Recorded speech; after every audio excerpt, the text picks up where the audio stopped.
Okay, so apparently, despite the fact of me being demonetizing my own shit, not putting any ads off my video from what I remember of myself doing, I may have to go back and check, you know, because I don't want any ads on my fucking shit no more. I still get copyright claim from these fucking bots, and I know they're bots because one said Bandai and Toei, and then the other said Bandai / Toei. So what the fuck does that mean? So I'm literally getting bot spammed for copyright claims twice. Like what? Anyway, with that being said, we're gonna do season 3, part 1 of the history of Power Rangers. Yes, we are. I'm gonna try my best to do every single one of them, all the way to his current. So I'm gonna try to. I know they're not all on YouTube. I know that because YouTube has a way of taking shit off, especially for the Wild Force one. Because I was trying to find that one, couldn't find that one because they took it off. So I'm probably gonna have to just search that somewhere else if anyone else has it, or if anyone else has a link to it. Because I will happily react to that shit and post it on here. I don't give a fuck. So anyway, Mighty Morphin Power Rangers Season 3, Part 1, History of Power Rangers by Licara, atop the 4th wall. Let's go.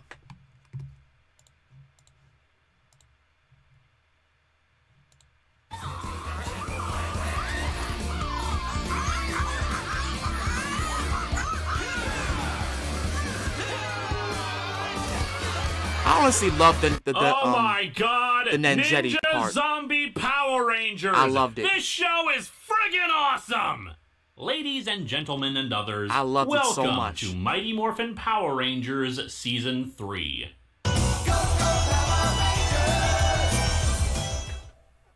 Season 3 opens on the planet Edenoi, where Alpha was originally built. Count Dragon has enslaved the populace in footage that looks even older than the Jew Ranger stuff used for Season 1 of Power Rangers. The opening 3 episodes are called A Friend in Need, which serves as a backdoor pilot for a Power Rangers-like show called Masked Rider. Like Power Rangers, it would use Japanese footage with American actors. It only lasted a year, and all in all wasn't exactly anything to write home about. The show, when released, pretty much removed any references to Power Rangers, mostly because at the time, Power Rangers' ratings were starting to decline. What gets me is that Saban apparently has a library of background music that they sometimes reuse. The music used in these 3 episodes I'd later hear in the dubbed version of Digimon. Don't get me wrong, I actually really like the music. It's just I keep hearing it and expecting Myotismon to suddenly attack.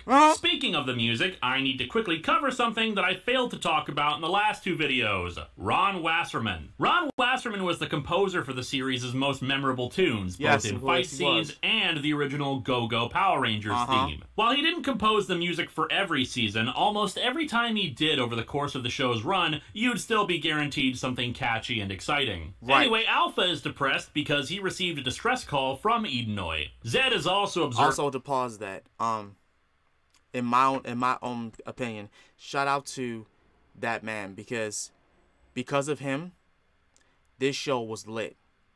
Like the music, look, you can look up.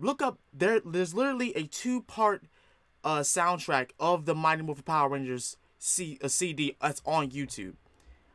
If I gotta post the link in the description, I will. But the whole the track, in my opinion, the whole track is flames. That, like, dead ass. Like, I loved it. I loved it so much. Like, whenever you hear his music, you instantaneously get pumped. That's why I wish, like, they would have, you know, people like him, you know, play more Power Rangers soundtracks, you know, in like the current series and whatnot, because it would really help. It really would. But you know, that's here or there.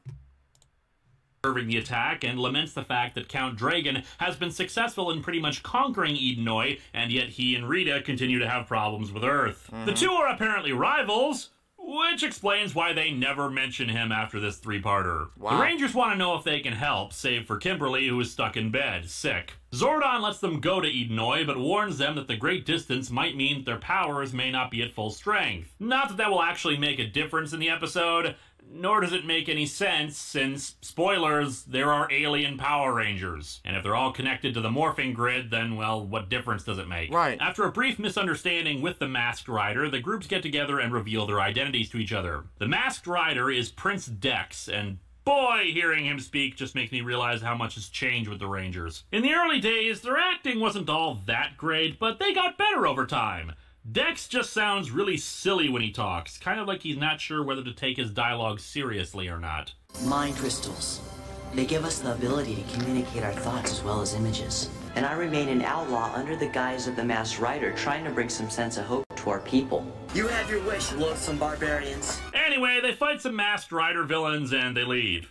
Yeah, that was worth devoting a three-parter to. Wow. They just go there and then back to Earth and fight the monster. A repaint of another monster they fought in Season 2 and oh my god, new Zord footage again! It really took them 3 damn seasons to finally get this footage, and it's such a nice change of pace. Sure, the sparks that explode off aren't what you normally see in the Sentai footage, but like I care, it's new. With Dragon heading to Earth in pursuit of the Rangers, Dex is sent to Earth for his spin-off that will, again, never mention the Power Rangers, despite the fact that we now have 2 colossally evil forces trying to enslave mankind. A friend in need isn't a strong start to the season and is best just skipped over, frankly. It's not that it's that bad, just that it doesn't really serve any purpose for the show other than acting as a pilot for another show that would never mention them. That being said, there would be a comic book crossover between Masked Rider and Power Rangers later, but the canonicity there is questionable. Instead, the real start for the season is a 4-parter that details the next evolution of the show.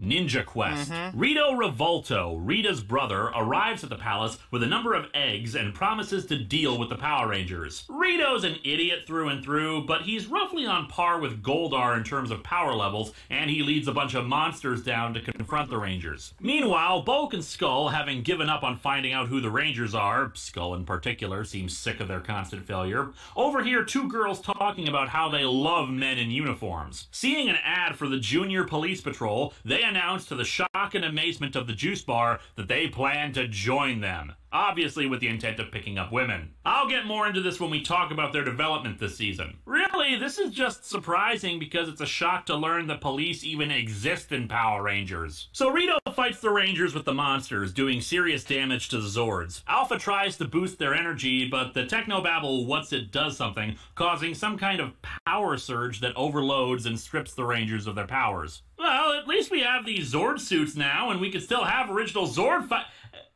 well, crap. I will say that actually seeing the Zords falling apart like this with wires strewn everywhere and just falling to pieces, it's a pretty disturbing image, on par with the original Megazord getting sliced apart back in Doomsday. I was pissed. I should note that they don't explicitly say that there's a power surge, but it's what seems to be inferred by the dialogue. That levels need to stabilize, a bar of lights going into the red, things overloading, exploding, that kind of thing. So how would that strip them of their powers, since those are supposed to be tied into the power coins? Well, recall that last season, when the team got the Thunder Zords, it was said that Tommy no longer had enough power to support a new Zord. Right. It's possible that their powers, while based on the coins, are tied into the Zords. Remember also that the Thunder Zords are actually transformed versions of their original Zords, and when they're destroyed in the power surge, it wrecked their powers too. Mind you, they very likely also function independently of the Zords, just that when the Zords are active, their powers are linked together, and damaging one damages the other. It's gonna be a long walk back to the command center. Let's get going.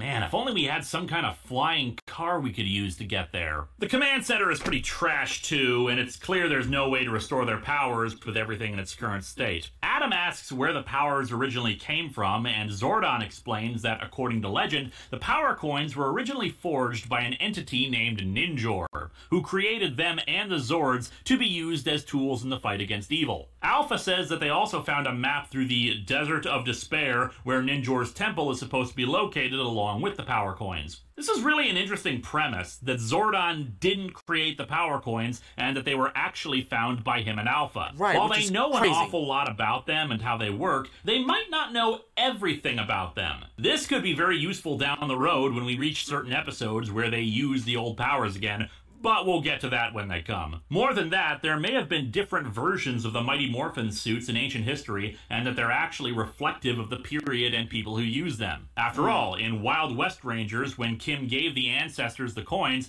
their versions of the suits had a Wild West theme to them, without anything to suggest why that should be. The Rangers travel to the Desert of Despair, which looks exactly like the desert outside the command center. I wonder if Zordon was just screwing with the Rangers when he said it may only be a myth and that they knew exactly where the temple was. Zordon just wanted to get back at them for wrecking his stuff. The eggs on the moon hatch, and they're revealed to be Tenga warriors, giant crows that are apparently fierce warriors. They will be the new foot soldiers of the season. Although personally, I thought the putties were more intimidating, even if they started to become a bunch of really disturbing interpretive dancers near the end of their tenure. The Rangers wander the desert, losing the map to a fire thanks to the dangers of the area, until they come upon the rocks where Kirk fought the lizard in Star Trek. Oh, but I kid about Vasquez Rocks. That's where the command center is. The Tenga's attack and apparently losing their powers also made them lose their martial arts skills, since they put up a pitiful defense against the birds before finding the entrance to the temple. The Tengas are too big to fit through, and obviously too dumb, since all they need to do is turn to their sides to get in. But for plot convenience, that's what you got. The Rangers travel through a tunnel until reaching the temple of Ninjor itself. They find Ninjor inside of a bottle, and it turns out he's voiced by Dudley Do-Right.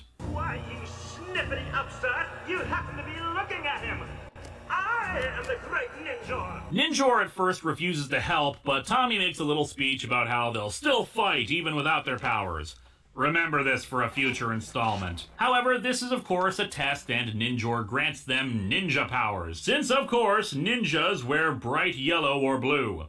Now I suppose they do look cool at the very least. They're also assigned new animal Zords. Where before your power came from the brute strength of the dinosaurs, now it comes from the swift, intelligent cunning of the ninja. This is more than a restoration of your range of powers. Your new power coins come with new, more advanced powers. Rocky is given the Ape Zord, Aisha the Bear Zord, Billy the Wolf Zord, Kimberly the Crane Zord, Adam the Frog Zord. I'm a frog. And I joke about the frog thing, but while it's a funny line in the movie, the show actually bothers to not make its heroes into a punchline, describing the frog as courageous. The ninja suits you see in the sequence are not a one-off either. They're basically an alternate morph form for them that grants them extra abilities like super speed, being hidden in the dirt, or swapping out their costumes for a fake. While they weren't often used, it was kind of a precursor to the civilian powers displayed in later series. However, the difference here, and why I'm fine with it in this instead of in those, is that they're still in a different morphed form. In terms of combat style, there was also an evolution in how they fought. While, of course, the Rangers always acted as a team, while in their ninja forms, they seemed more likely to interact with each other and perform more complex maneuvers involving at least two people. Right. What's weird in this case, however, is that they morph into their old costumes. Seriously, what the hell? Give them new helmets at least. Did they blow the budget on the ninja suits and the Zord suits that got destroyed only 4 episodes in? I mean, at this point, they're not using Sentai footage for the Rangers anyway, so why not just build some new helmets? Sure, for toys they'd have to alter the head mold a little, but it's not too drastic a change. That being said, while they've kept the same outfits, they alter the morphing phrases. Instead of calling out their animal, it's Pink Ranger Power and Black Ranger Power. And good thing they included the Ranger part, since it might be a bit awkward for Tommy to yell out White Power. Also surprisingly, they decided to keep Titanus around this season and use the Ultra Zord with the Ninja Megazord, despite the fact that Titanus was from footage from a totally different Sentai. How do they accomplish this effect? They put the toys together, even though they don't look like the Zords from the Sentai footage at all. But yeah, they defeat Rito, but he sticks around as a comic relief counterpart to Goldar. And I love Rito. Aside from just his very cool design, gotta show love for skeletons, while he's a moron, he's still a viable threat who could do some damage. And while I of course prefer a more menacing Lord Zed, the fact that he gets under Zed's skin, I guess, for lack of a better term, is greatly amusing. Ninjor also sticks around as an ally of the Rangers, even being able to grow himself into a larger, kinda sorta Zord mode. The need for him to stick around is pretty much because of the Sentai footage, taken from the series Kaku Ranger. Right. Ninjor's design is very much fascinating in relation to Power Rangers mythology. While he's from a series completely unrelated to Zyuranger, the fact that Sentai has very similar designs for the majority of their series, multicolored outfits, black visor, rounded helmet, could imply that Ninjor built other ancient Power Rangers before. Future series would describe other events that happened in history from various time frames, 3,000 years ago, 10,000 years ago, etc., and powers that don't have a fully fleshed out origin, just that they are very old. And according to events later this season, we know that the Power Coins were not the only Power Rangers paraphernalia that Ninjor has made before. After a lengthy amount of filler episodes, the next major story arc begins with, believe it or not, a white cat. Aisha adopts the cat, but we quickly learn that Rita has plans with it. As the Rangers battle Rito, the cat transforms into a woman who watches intently. We also learn that Kimberly has been working hard on her gymnastics, which will pay off as part of the story arc. The cat, named of course Cat or Catherine, is an Australian teen under Rita's spell. She goes to Tommy to begin the diabolical scheme. Excuse me. Hi. I was wondering, I'm new here.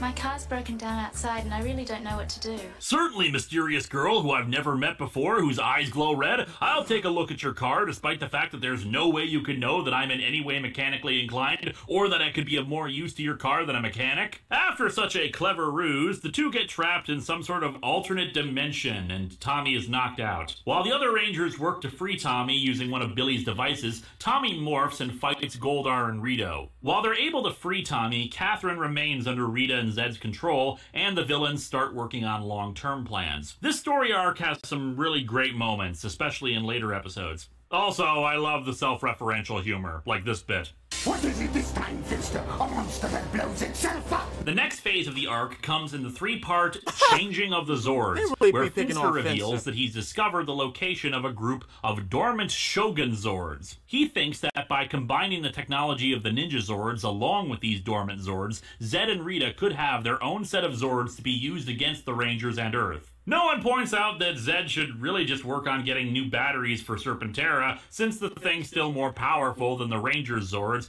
but whatever. Also, one wonders where exactly these Zords came from originally. Again, tying into the fact that the Mighty Morphin team was not the first Power Rangers ever to exist. Rita orders Cat to steal one of the Rangers' power coins so they can gain access to the Ninja Zord technology, since it seems that, like the original Zords, their powers are tied into the big robots. During an attack by the Tengas, she steals Kimberly's power coin. As established when Tommy first lost the Green Ranger powers, being a Power Ranger infuses you with that power, probably tying you in directly to the morphing grid. And if you are somehow removed from that power... The thing about that is, though, when she stole her power coin, I honestly just want to ask this, because watching this again, it really just made me ask this question. Like, dead ass. Kimberly, you were in your Nanjetti form, right? Why the fuck would you leave your power coin in your bag? Anybody could have took that shit. Anybody could have took it. Why would you leave it in your bag? That doesn't make any sense to me. If anything, you keep that on your person. If I was one of y'all and I knew that my power coin was of some value, that no one else could touch that, shouldn't you want that to be on you? I would want that to be on me, not just have someone take it out of my bag when it's on and it's on the ground or on the table somewhere near where near I'm fighting.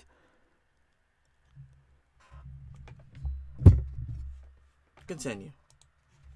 Power source, it can harm you, as it does for Kimberly when she's separated from it. Kat also starts falling for Tommy, her jealousy of Kim's relationship with him helping fuel her actions. During an attack by Goldar, Kat steals the Falcon Zord, and Ninjor is abducted by Zed to be used as the power source for the new Zords. So, needless to say, the Rangers are kinda screwed. While the Rangers are distracted by a monster, Kimberly is lured out of the command center to try to save Kat from some Tengas. However, in her weakened state, she collapses before she can fight them off, and is taken back to one of Zed's dimensions. Zed directly contacts the Rangers and demands they teleport him to the command center to issue his demands for Kimberly. As stated before, the command center has defenses to prevent anyone without a power coin from entering. With no other choice, they obey, and for the first time, a lead villain accesses the headquarters of the Rangers. It's pretty damn chilling seeing Zed's chair in the chamber. The lights dim, the area shakes, and everyone is visibly worried by him simply being there.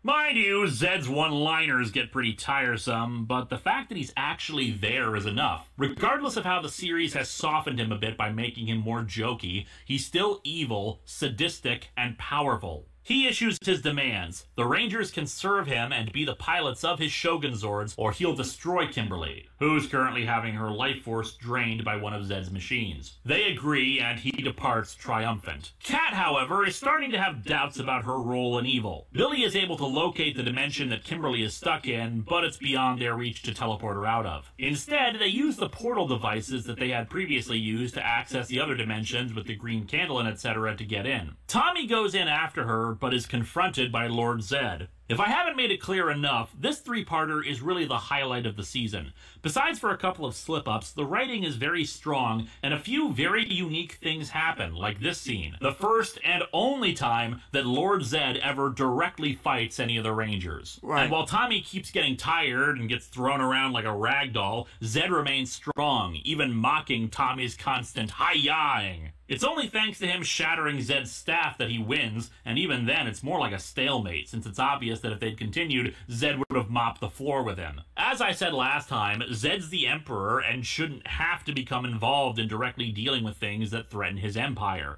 But this fight, and the earlier scene of him in the command center, really shows why he was a genuine force to be reckoned with. Billy manages to rewire the Shogun Zords so they obey their commands instead of Zed's. They've won the day, but the Falcon Zord, Ninjor, and the pink power coin are still in Zed and Rita's possession at the end of the three-parter. To save Kimberly's life, Alpha and Zordon cut off her direct connection to her power coin, at least until they can recover it. In the meantime, she'll be able to borrow power from the other Rangers so she can at least morph. Also, apparently the Ninja Zords are inoperable while the Falcon Zord is out of their hands. Not sure why the hell that is, but let's just pretend that makes sense. In what is a really nice touch, Kim and Tommy close out the episode with Kim thinking that it's the end of her career as the Pink Ranger, but Tommy reminds her of how she supported him when he had lost his powers, and that he'll do the same for her. Here's the funny thing about the Shogun Zords versus the Ninja Zords. In Kaku Rangers, the Zords are actually the other way around. The Shogun Zord's equivalents were the first robots they got, missing a pink Zord because the Kaku Rangers didn't have a pink team member. Obviously it was switched around since they needed 6 Zords for 6 members, and I think it works better that way from a narrative standpoint, anyway. After 2 seasons with animal-based Zords, suddenly having the third set of Zords be humanoid in shape would be kinda weird. Better to transition into it by having the Shogun Zords be humanoid as a second Megazord. Sadly, the filler episode in between the multi-parters is Follow That Cab. All it does in terms of advancing the story is show more of Kat's backstory, as well as show that Kimberly is going to try to meet with an internationally famous gymnastics coach so she can join his team. Kat is showing more and more signs of resisting Rita's control, so Rita zaps her what good with another blast of evil. It also introduces the Shark Cycles, just in time for kids to have new toys. Even though they can teleport anywhere, thus Shark Cycles make absolutely no sense. Yay! Right. What fascinates me about this episode is that it's an indication that even the criminals in the city are morons, since a car thief steals Kimberly's car in broad daylight with witnesses passing all around him. The story arc comes to a close in A Different Shade of Pink. The coach I mentioned before offers to train Kimberly in preparation for the Pan-Global International Peace Conference Gymnastics whatever thingy. Rita, being the petty villain that she is, dedicates herself to ruining Kimberly's Kimberly's chances with the plan of making her far too exhausted from fighting as a ranger to do so. While Kim has never been one to shirk her responsibilities, since the earlier days she's had a bit less confidence to her and more revulsion at some of the more unseemly things they've had to fight against in the show, and probably would have been fine with retiring if the fight really was over. However, to show that her character has grown, she expresses her worry about neglecting her duties as a ranger since she has to dedicate a good chunk of her time to training. She recognizes that defending Earth and fighting evil is more important than her dreams. However, Zordon tells her that although he's happy that the team is loyal to their duties as Power Rangers, he never meant to deprive them of their normal lives. Just goes to show how awesome and wise Zordon can be when you're not breaking his stuff. Zed and Rita's attack actually is intelligent as they attack multiple locations at once, forcing the team to split their forces. The Rangers manage to force them all together, but not before needing to pull Kimberly away from her gymnastics. After 2 consecutive fierce battles, Kim returns to the juice bar after hours to practice. As Kat continues to recall her past and how she was taken by Rita, Kimberly starts to lose her balance and gets severely disoriented. The first part ends with Kimberly falling off the balance beam and hitting her head. Kimberly is taken to the hospital, the first of only a few times throughout the entire show's run where injuries were serious enough to justify that, with Kat watching over her. She pulls through, and Kat admits to Kimberly that she was working for Zed and Rita. The others are forgiving of her for what happened, considering Tommy's own history of being turned evil. Though one wonders if she admitted that they've been stroking her this whole time when she was their cat. Speaking of, did she lose that ability? Or are they implying that cats are naturally evil, thus you can only turn into one if you have evil in your heart? Rita contacts the Rangers and tells them that if they don't surrender Kat, they'll banish Ninjor to some evil, dark place of evil. I don't know, Sea of Sorrows they call it, but really knowing the show, it's Evil Place of Evil number 37. Showing some forward initiative, the Rangers show up for the exchange, but they place a force field around Kat to protect her. However, the villains of course try to hand them an empty jar, so this was all kind of pointless. The Tengas attack and the force field is disabled, letting them take Kat. However, Kat manages to escape her cell and gets the pink power coin. Alpha detects the coin entering the hands of someone good, and they realign the teleportation system to get her back. Kimberly gets accepted into the pan-global whatever, but it means she has to move to Florida. At first, Kimberly is reluctant to go because of her duties as a ranger, but the others convince her that she should follow her dreams. Kat is granted the pink power coin, yet they don't need a big sword to transfer the powers.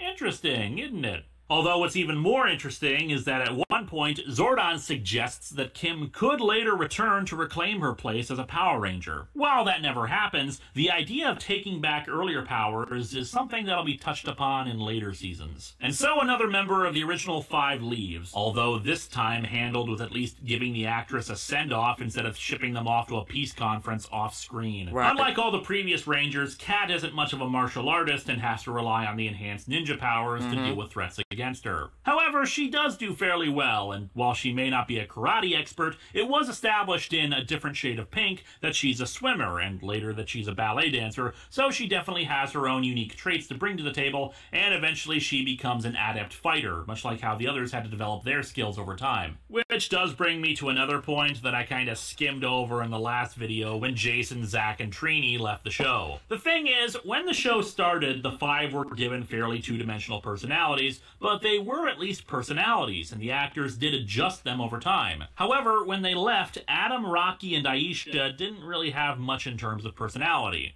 Don't get me wrong, as I said, they were perfectly good actors, but their characters weren't given much to work with. Heck, even I would have a hard time pinning down Tommy's personality other than how it related to his relationship to the others, particularly Kimberly or when he took Jason's spot as leader of the team. Kat sadly has the same problem over time. Her inexperience was touched upon only a little bit in her opening episodes as the Pink Ranger, the rest of the time simply taking her place for the plots of the day like the others. Everyone left on the team is pretty much a blank slate. We're told things about them, but nothing that significant. It's probably one of the reasons why interest in the show was beginning to wane. While there were things happening plot-wise that had longer consequences, it was getting harder to invest in characters that didn't really have arcs or development. Plus, it was harder to fall back on just having awesome fight scenes to carry stuff, since the audience had now seen over 100 episodes of that by this point. After a few more filler episodes, the storyline continued with Master Vile and the Metallic Armor. The episode starts off ominously. An earthquake occurs, and the sky darkens. When the Rangers teleport to the command center, they find the place offline and Alpha disabled. Even Zordon is missing. Up in the palace, Master Vile, Rita and Rito's father, and ruler of the M51 galaxy arrives. The command center comes back online, their power temporarily being cut off thanks to Master Vile's arrival. Master Vile is very powerful in his own right, and he immediately butts head with Zed, probably pissed he didn't get invited to the wedding. It's hard not to see his point, seeing as the dude owns his own galaxy, while Zed and Rita are having issues with one planet. Although that does make me wonder what the hell Zed was doing while Rita was in the trash can for 10,000 years. Fortunately, Zordon's been working on an all-new defense mechanism for the Rangers. Metallic armor that will further protect them. Wow, an entire new set of armor designed to better withstand attacks? That's fantastic! And what will this new armor look like? Will it be some sort of a blade of armor that folds out? Will it be boxy or smooth? Will it reflect their new animals? Well, the answer is... it's frickin' glitter! Yeah, thanks, Zordon. Thanks a ton for this new armor. You're still pissed about the team breaking the Zords, aren't you? I'm sorry, but the metallic armor is so half-assed, I can't even believe they bothered. When I think armor, I think the USS Voyager's Batmobile armor. I think the Chobham armor on a Gundam. Hell, I even think that armor Matt LeBlanc was sporting in Lost in Space. I do not think glitter. What makes it worse is that half the time you can't even tell if they've got it on or not because the Rangers' outfits are already pretty brightly colored. From what I've read, this was just done to try to get kids to buy leftover stock of the toys from the movie, even though said toys actually looked metallic since they used metallic paint on them. Exactly, and that's the crazy thing about it. If that was the case, they could have just used the doggone and like remade the movie suits and have them use those suits as the metallic suits from the movie. They could have easily done that. But glitter though? Glitter? Come on, Saban. You know, like the more I see this, the more I realize that this is like when they lost the rights to Power Rangers, it was probably for the best because their choices were not that good. They just weren't. They lost actors. They had terrible ideas at times, and the continuity was just getting out of hand. It really was. And you can see it in all three of these seasons. It's just crazy. It's actually pretty crazy. Instead of friggin' glitter! Oh, I'm sorry. It also makes them blurry, as if they're moving at super speed. Right! Because if there's anything that a heavier material like metal is known for, it's making things faster. And of course, just like jetting, they barely ever used it. Thanks for taking us out of the story again to remind us that you are a toy commercial. Anyway, as for the story itself, Master Vile insults Zed for a bit. Zed counters that they've still got Ninjor and the Falcon Zord. However, Rito trips while carrying Ninjor's jar, causing the jar to fall and shatter. Ninjor manages to escape, but not before hearing Master Vile say that he's searching for something called the Zeo Crystal. Now, I might as well call it the MacGuffin Crystal. I mean, we know this show, right? Sword of Light, Sword of Power, various bits of technology and other mystical hoodoo show up all the time, and yet they never have any long-term consequences beyond their initial episode. So I'm sure the same will be the case for this thing. Man, I'm telling you, like, just like I said a few seconds ago, this really shows that, like, in all three of the seasons, Power Rangers was just, it was still cool, but at the same time, it could have been better. In all honesty, in all seriousness, it could have been better. And I'm not gonna lie, even though I enjoyed the White Ranger, when he came out in season 2, right? And he was showing in season 3. We got more of the White Ranger. He was technically the leader of Mighty Morphin, because Rocky as the Red Ranger was basically like second in command. Like, it just I didn't really enjoy it as much as I should have. You know what I'm saying? Like back when Jason and like the rest of like the original team was there, I loved Power Rangers. That like the times when they were there along with Tommy as the Green Ranger, that was literally the highlight of what I enjoyed in Power Rangers. And it will always continue to be. Not to say that, the mid-season 2 and the rest of season 3 was just god-awful terrible and I'll never watch it again and I hate the White Ranger and all that. No, that's not what I'm saying at all. And I hate the movie. That's not what I'm saying at all. I'm not saying none of that. What I'm saying is it could have been a lot better than what it should have. And Saban could have treated their actors a lot better than what they did. They could have. I'm saying that right now. They could have done that, because for a show to get as much of a following as it did back then, for you to treat your actors the way you did, and whatnot, like, it's terrible. It's god awful. The ideas you had, it made no sense at all. Absolutely no sense. But other than that, I'm going to get up out of here. That's enough of me rambling. Let me know what y'all think about what I had just said about season 3 of Mighty Morphin. Did you enjoy it? Did you not even worry about, these issues or errors that Saban made when they made this, season 3? Or is it the exact opposite? Do you not even give a damn? Let me know. I want to know. I actually want to know. Until then, this has been Master Ryo Sakurai. I love y'all, and I'm going to see y'all later. I'm out of here. Peace.